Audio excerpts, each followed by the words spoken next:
6. Those hungry and thirsty for justice. Blessed are they which do hunger and thirst after righteousness, for they shall be filled. Matthew 5:6. Righteousness is the same word as justice. Thus, it is the desire for righteousness or justice which our Lord speaks of here. Justice must be the desire of God's covenant people. To despise God's law is to despise righteousness or justice. Scripture speaks of God's judgment on a rebellious people, on all iniquity.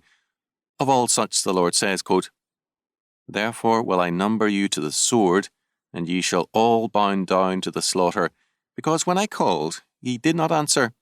When I spake, ye did not hear, but did evil before mine eyes, and did choose that wherein I delighted not. Therefore thus saith the Lord God, Behold, my servants shall eat, but ye shall be hungry. Behold, my servants shall drink, but ye shall be thirsty.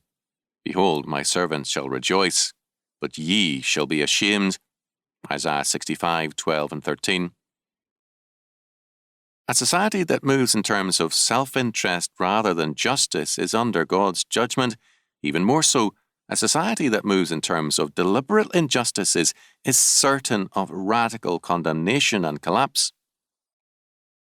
God summons men to his covenant justice or righteousness. Justice cannot be found, however much men may seek it, apart from the sovereign God and his law.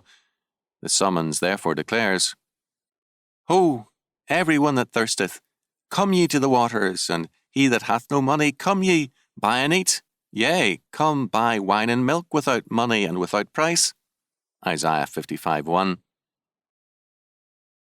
The people of salvation are also the people of justice. To separate salvation and righteousness is untenable and evil. To be the blessed of the Lord means that we hunger and thirst after justice. The image is of intense physical craving, of a passion for righteousness or justice, which consumes our being. Apart from justice, God's justice, for there is none other, we are starved and parched. Only his justice can fill and satisfy us. The promise is that we, quote, shall be filled.